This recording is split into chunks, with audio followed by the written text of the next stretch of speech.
Случвало ли се някога филм или дори една единствена снимка да предизвика наистина силно усещане? Това, разбира се, не е магия, съвкупност от много съзнателни творчески избори. Днес ще направим точно това.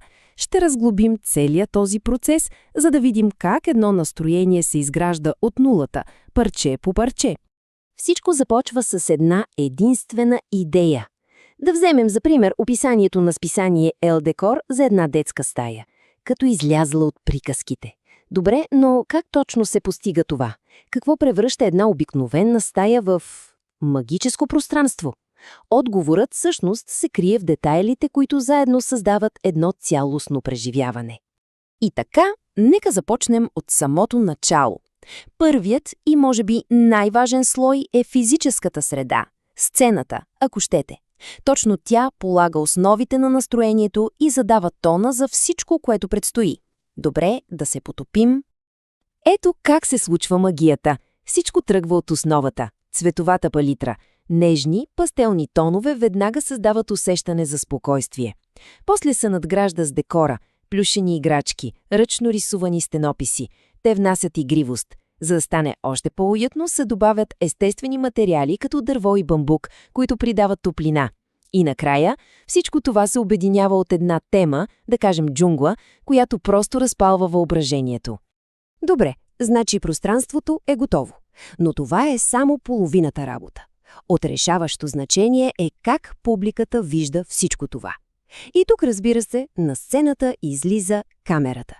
Инструментът, който направлява не само погледа, но и емоциите. Ето един наистина интересен контраст. От едната страна е свръхширокия план. Той ни дава контекст, показва ни къде се намираме. С него един герой може да изглежда малък и самотен в огромна среда.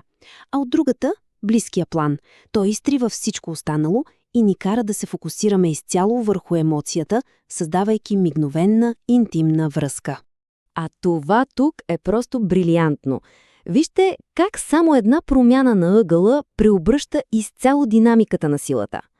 Когато камерата гледа от високо, героят изглежда малък, уязвим, почти незначителен.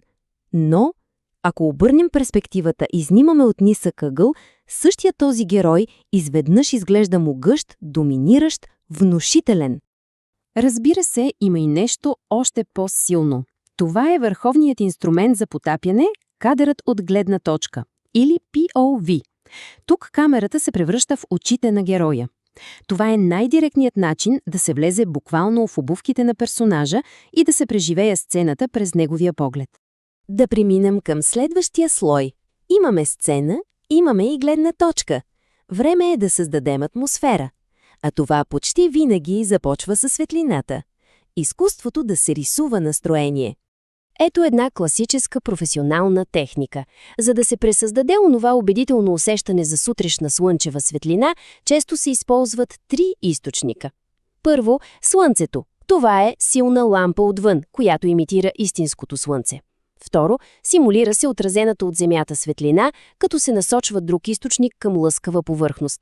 И накрая, трети, по-мек източник вътре в стаята, който се отразява от тавана, за да умекоти сенките.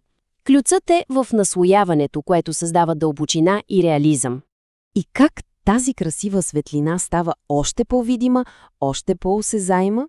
С един много прост, но гениален трик. Добавя се лека мъгла или прахови частици във въздуха. Това позволява на лъчите буквално да се виждат, създавайки текстура и усещане за плътност. Един съвсем малък детайл с огромен ефект. До тук говорихме само за това, което виждаме, но често забравяме, че половината от преживяването е това, което чуваме. Така че нека преместим фокуса от визуалното към слуховото. Нека си представим нашата сцена отново. Приказната стая, осветена от меката сутрешна светлина. Какво се чува? Пълна тишина? Едва ли.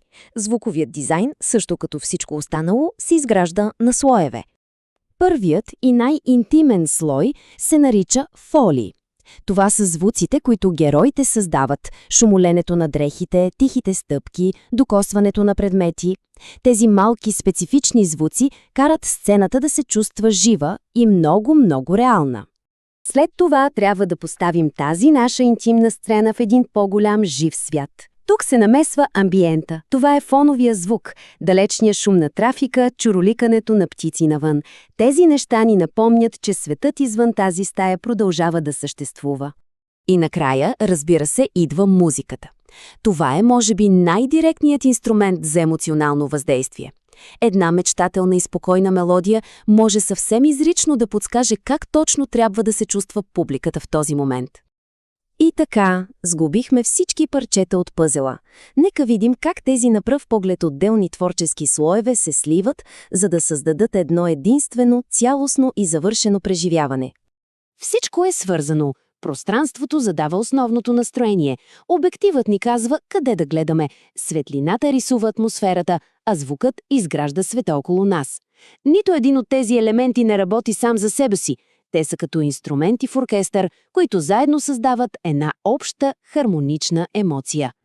В крайна сметка, резултатът е много повече от просто сбор от частите му.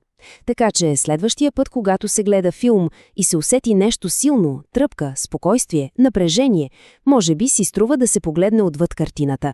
Какви са били скритите избори, които са довели до това усещане?